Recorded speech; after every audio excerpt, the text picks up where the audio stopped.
Because I'm very detail oriented. My clients since back in 2003, they knew. They used to say, "Oh," because I did the work myself. Miss Salerno told us that you Yeah, were doing her.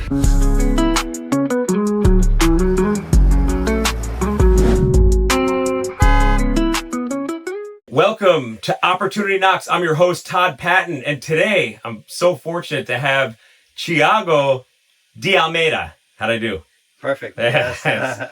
You know what? All the Brazilian clients that we're getting, which I love, we're starting to pick up a little bit here. Right. So slowly but surely. Yeah. But first of all, Pacific Marble Restoration. I'm excited to hear about this, how you got started. Your success stories that I've heard about before I even met you. I've heard these case studies and testimonials from people that are vendors in one home. And then to have our event yesterday and to have somebody in the audience raise their hand and said, and they said Tiago, by the way. Yeah.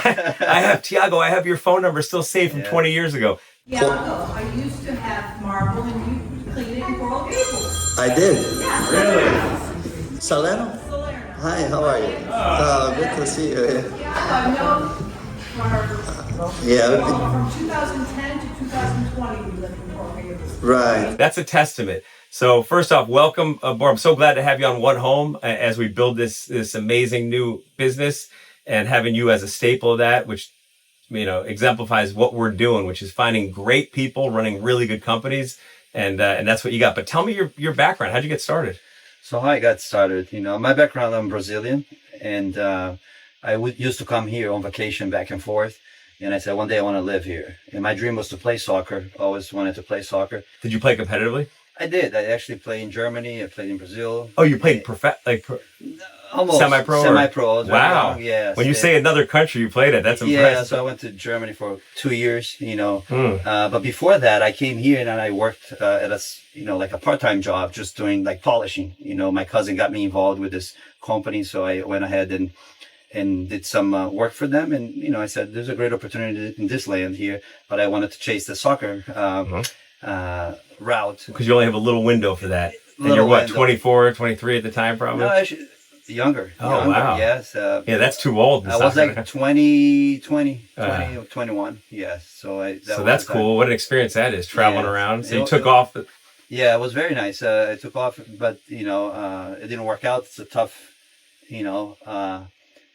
not industry, but it's a tough, very few guys who make it, but I learned a lot that, You wouldn't do it over. If you did it over again, you would do the same thing. Same thing. Yeah, it was very, very, cool. Very nice for my upbringing, right? Awesome.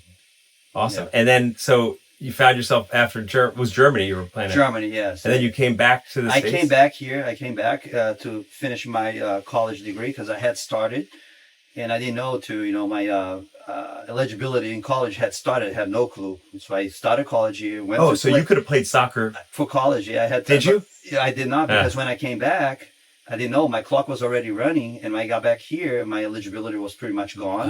So I said, I'm just gonna, start working with what I learned back, a few years before, and then I went back to polishing. That's how I got started. And then started. at that time, did you start a business? Because you're so young still. You're probably 23, 24 years old. Did you work for a company? I worked for a company in the beginning, Couple years. Get your experience, learn it. Learned, and. It was a great company. Unfortunately, I just didn't have, growth. Yeah. So, I started my own, and that was back in 2003. Jeez. So it's been 22 years. Yeah. 22 years ago. Yeah. And you started it, and how's that journey been? I mean, obviously a lot of ups and downs. You've seen the 2007, 2008 crisis, and you were in it then. Right? Yes. So one thing interesting about marble is it didn't really affect us in 2000, the crisis of 2008. Yeah, I was very impressed. Maybe 1 week was a little slow, but, we got the clientele. But I always thought this way, and I'm still thinking that way. If you do quality work and if you push hard and keep your standards and all that, I don't know, somehow it just bounces back, right. And that's what I learned. And even COVID as well. Hate it, and I was, I've been through something very similar to it. Of course, COVID was more healthy for you. Healthy issues for the whole world versus the real estate crisis back in 2008. But similar concept. Yeah. So I was like already kind of ready to go through it. There's a quote that I love. It's adversity doesn't doesn't build. Some people say, "Oh, it'll build my character if I go through this adversity." It doesn't build it; it reveals it, and I love that because it's like, we all get knocked down. Anybody that says they don't, they're just not. And whether that's personal life, business, there's always setbacks, there's always challenges, there's always things that everybody's facing, and how you react to that. I think that I have a feeling that your soccer experience of going through that adversity helped in business, right? It did. That's cool. Because endurance and how to stay focused and always keep pushing, but there's certain times in your life you got to make a decision where you're going to go, and that's the route I took. Yeah. What advice would you give a young entrepreneur starting out, any industry? It's just a business that they're starting, somebody that is it, if there's one thing that you could say, focus on this. And I'm going to tell you one thing that I loved, that I learned during this podcast, was from Michael Udine, who is the mayor of Broward County. And he said, I asked him the same question. He said, preparation.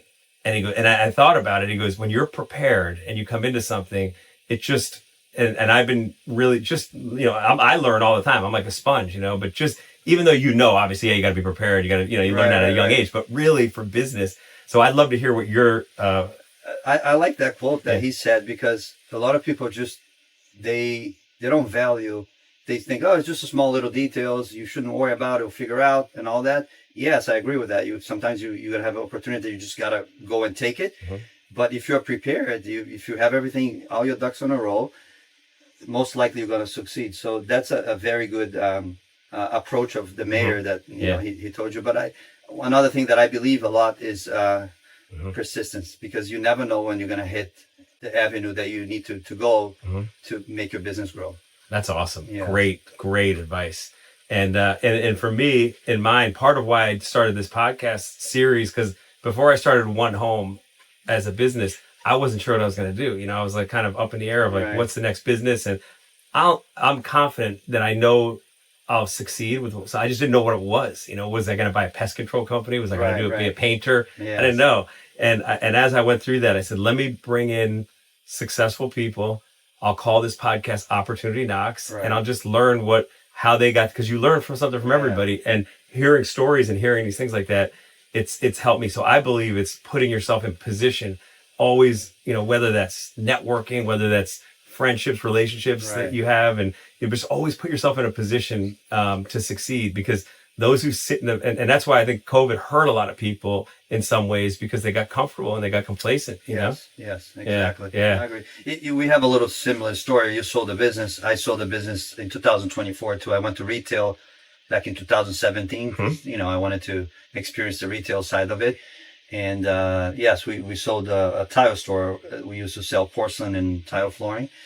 In 2024, it was a great experience to build equity and see how you can.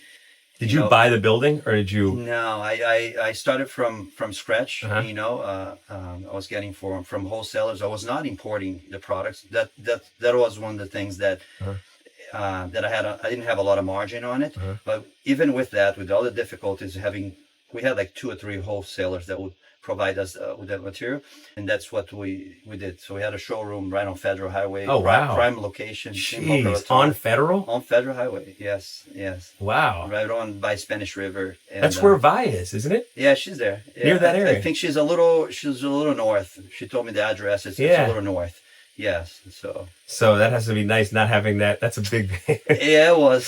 So it was. It's a totally different model. Retail. Totally different model, but I wanted to experience, and I think it was nice and helped me a lot how to build equity. Now I know exactly what I need to do to build even my Pacific Marble business now, to enhance, to be able to, in the future, if that comes along, you have equity. It's a great way of an investment as well. Excellent. Great advice. And what about staff? Because that was the challenge I saw when I was looking at buying the home service business, and I started looking at them. A lot of people I talked to, I should say everybody, but a lot of the companies and friends that ran businesses, they said it's really tough just finding people that want to work. Like, it's hard getting staff. And you agree with it, but how do you keep your team, and how do you keep them motivated? Is there anything that, and again, I know you're in that community of very loyal, that Brazilian market, you have a good network that you've built, but sometimes I'm sure you have to go outside of that, and how do you recruit? We recruit we use Indeed. We use some of the platforms of employment. However, we do a lot of word of mouth, asking people around. But we always look for somebody that fits our culture, because I'm very detail oriented. My clients, since back in 2003, they used to say, "Oh," because I did the work myself, they Miss Salerno told us that you were yeah, doing Miss her. Salerno, yeah, she's great. Yeah, with I've known her for over 15 years, I would say. But there was a realtor. She used to say, he used to come to my house with a little toothbrush and clean all the grout lines, right?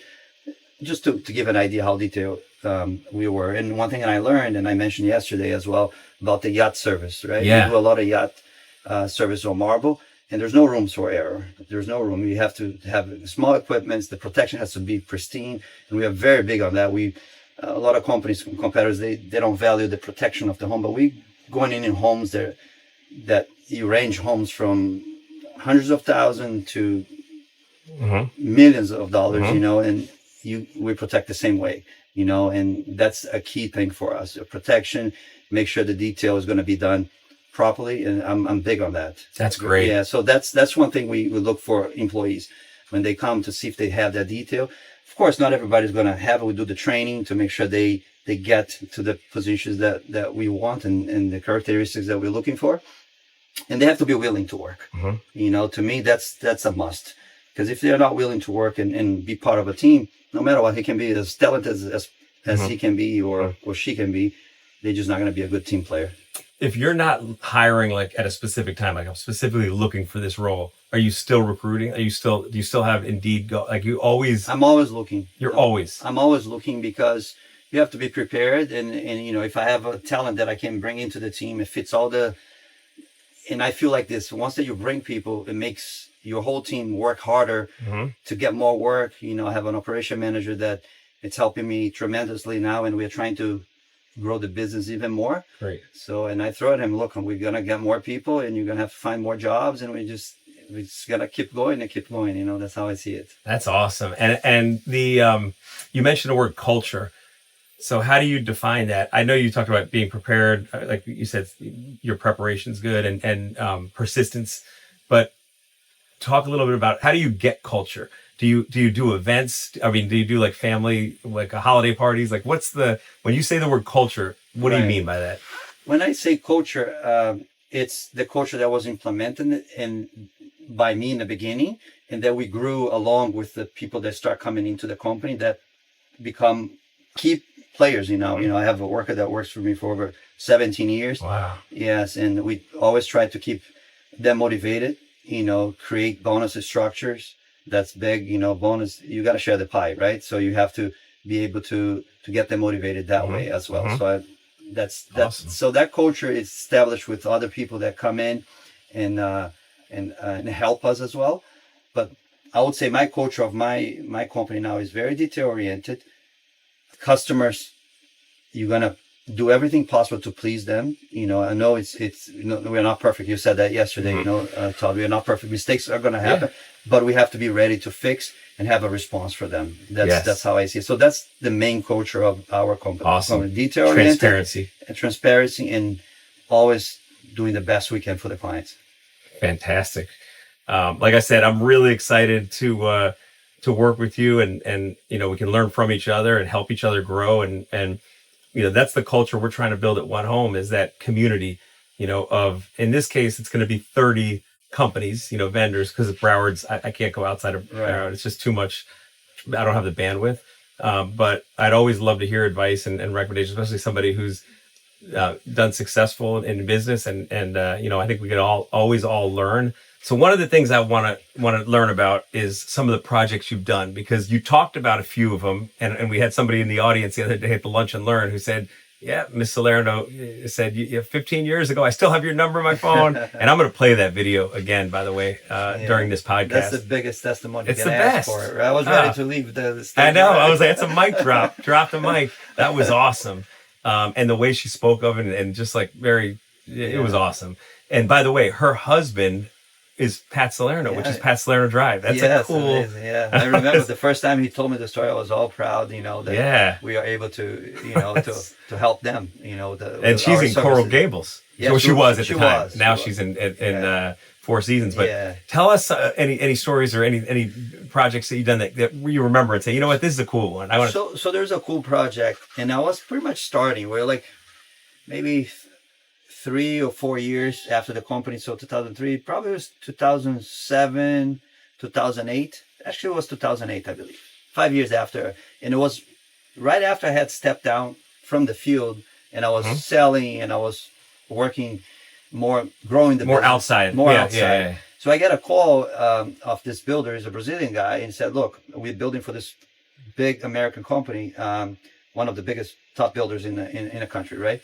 And we have like about 90 units in the building in Fort Lauderdale for you to tackle. And I'm like, well, how am I going to do this? 90 apartments, right? And they would range from 600 square feet to 2,000 to 3,000 square feet, right on by Broward, by downtown area. Don't tell me there's a timeline on this. And there a timeline. I think it was a month to get everything done. No. Yeah, it was like a month. And how many staff do you have, just so I have an idea? At that time, we had, I think I had 3 guys, I believe, or 4 guys. You can't do But that. I said, but I can't turn this down. This is going to change my business, I got to figure out. And it was a very tough floor to do it. 2 companies already had tried to go and do samples. And they're always, of course, they're looking for price. But I sold them quality and best product. It was a limestone product, which is, limestone is very soft, Todd. It's like a sponge. Anything that drops, it stains. So I said, look, you got to spend and put a good sealer here. So I went ahead, did a sample, and they approved the sample, right? Then I sent the price. Anyways, they wanted me to do better and all this, but we got the project. And I said, 90 units. And how am I going to do this now? And I said, I hired a couple other guys, and I had a couple key players that said, I'm going to have them teach this other guys how to do it. And we just jumped on it. And we thought we were going to start and finish one, but all of a sudden, in the second unit, we were discussing there. One of my guys said, like, why don't we do this? So I said, that's a great idea. So what we did is we came in, we protect the whole unit. One guy just come and protect. 2 guys come right behind, do the grinding and the sealing and the polishing and all that. And a third person would come just to do the final details, because even though it's at 90 units, most of business, and I'm still like that, and I think we get a lot of value from GCs and designers. I still want to put my detail there. I want to still put my quality there. It's not because it's a lot, I'm just going to go fly. Sure. And it could have passed, believe me, it could. And my guys know, now it kind of reminds me of my culture. Yeah. They know it's not to please just the homeowner. It's to please us as a company, as a whole, and not please. That's good. Yeah, it's not to please Tiago either. I told them it's to have pride what you do. And I had this one guy come at the end, Todd, just doing all the details, because you're gonna literally see our guys on their knees, which most companies would never do that. Never do. They have their guy doing it, installing, and they're done. It's out. Yeah. So with that setup, we were able to just we're doing 3 to 5 units a day. Now, did you come up with that after the first day? So in other words, second day, I think. Second day. But see, it was one of my key workers said, Tiago, I think we can do this. And I said, okay, so let me call them and see if they give them because the first day we're taking all the tools back. And I asked for a storage room. I didn't even think about that. And then I said, let me get a storage room. So we left all the tools there. Because remember, Todd, we still had to do other jobs. Because that's your business doesn't stop. Yeah, because if you stop for a big project. So what did you end up having staff-wise on that? 8 people, 9 people? No, actually 6 guys. 6 guys. It was did 90 units in a couple months. Yeah, it's we are doing 6 units, 5 to 6 units a day, right? So if you look, if you're doing 6 at you're not gonna get 30 days, but we're working from Monday to Saturday. Right. So the number kind of matched right there, So and you delivered it on time with your stamp of approval. Yeah, and we still have customers there from that time that we maintain their floors. That's got to be great going to a unit like Miss Salerno. We use her, bring her up again, but when you hear that, that's got to make you feel proud as an entrepreneur that you made that impact on somebody. Not only that, but when you see a floor and somebody's like, Wait, I did that. Yeah. I did that 12 years ago. You know, that's no, it is. And it needs maintenance. You know. So speaking of maintenance, and that's what I want to talk about now, and I want to finish on this because a community like Parkland Golf, where I live, you know, this is a 20-year-old, I think, community, maybe more. I think 2004, 2005 is when they started building them. Those houses, some of them got remodeled and did stuff, but a lot of them have the original, including me. Yes. So talk about the polishing work that you do now. Like when you come into a house like that, how do you know if you look? I know you have the eye because you told me Parkland Golf, like Todd. Yeah. You guys got to get something done, whether it's me or somebody else. You got to get it done. Right. So how do you know? I mean, obviously you've seen so many, but for the average homeowner, when would they know to say, let's have you guys come out and take a look at this? And then do you charge for like coming out to give a quote, or how does it? So it's a free estimate. Okay. We have a sales team, you know, they'll call into the office, we'll set up a visit, and we try to get to the clients 1 to 2 days we are at their house, you know, to be quick, because you got to get that moment that they call. You don't want to take too long. Mm-hmm. Go show up and do an estimate, free estimate. We do a couple samples sometimes if it depends. Oh, wow. You know, do a little sample of a grout cleaning or grout staining. Just to show them what it is now. Yeah. We have a whole iPad with all the photos. We got the folders. You know, we're very structured when it comes to that. Awesome. That's a great story, by the way, that you just told. That's awesome.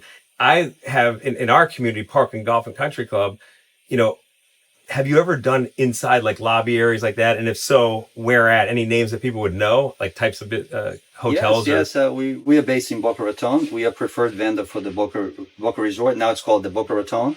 So we do work for them for the past 4 years. Awesome. And that's the lobby area you did? We cleaned all the lobbies. We did bungalows. We did the beach club, a bunch of different areas, the spa, you name it. We're working there this week as well. Awesome. Yeah, so we're always there. Aragon Building, Meridian, Boca Inlet. We do a lot of lobbies, common areas lobbies for buildings. Last question, maintenance. It sounds to me like you go there regularly. Is that, so how often does somebody maintain their floors? Is that a once every 3 years, once every 2 years? I have a rule of thumb, like 2 to 3 years, Todd. Okay. But what we offer is a free visit every year to come and inspect the floors, because there is one misconception. A lot of people think they don't need maintenance. They'll let the floor get dirty or let them like 3 years. But it gets cheaper if you do, more economic if you do it more regularly. Let's say every year, but you don't need to do the whole place. You just do the traffic areas. So we have a system to notify the clients. And we get a better price as well. And we have a program that we can come to the home 3 times a year. It varies. Yeah. So and do touch-ups when you're there? Do touch-ups and all that. Oh, that's cool. Yeah, if they paid yearly, we can do that. And it's basically what we do for the commercial buildings. Yeah. So we have contracts with this. That's awesome. Yeah, so wow. That's how we do it. Yeah. That's not transactional then. That's like relationship where you're saying, hey, we're going to be coming, making sure if you're working with us, you're always going to have a clean. Yeah. And that's how you value business too. Let's say, like we talked earlier, right? If you want to build equity for your business, having those contracts. That's right. The more you have, the more is more value. Equity, more value. Isn't it unbelievable how that's? Yeah. And it's funny with one home. It's a little different. I'm learning a lot with the app, but a lot of it is the download. How many people are using it? Right. And that's why I told you my focus now that we have a core group, we're still a few short. I want to get to 30, but now that we have that core group, I'm done focusing on vendors. Right. My whole thing is how do I get the homeowners to where they're going to benefit from this, use this, and then go from 1,000, which I think we'll get quick. We have about 250 right now signed up, pre-registered. Oh, nice. Yeah. And then go to 1,000 and then go to 10,000 and then go to, because there's so much business around. And when I have good companies out, I want to get the word out and say, hey, let's help grow these businesses, Right. So you're one of those great companies. And I'm going to say it, Tiago. You're never going to hear me say Tiago again. I say it Tiago because it's easier for people to pronounce, but it's Tiago. Yeah, that's how you say it. Yeah. Awesome. Well, thanks so much for having you on, and really, like I said, looking forward to working with you. Thank you for having me. Awesome. All right. Thank you.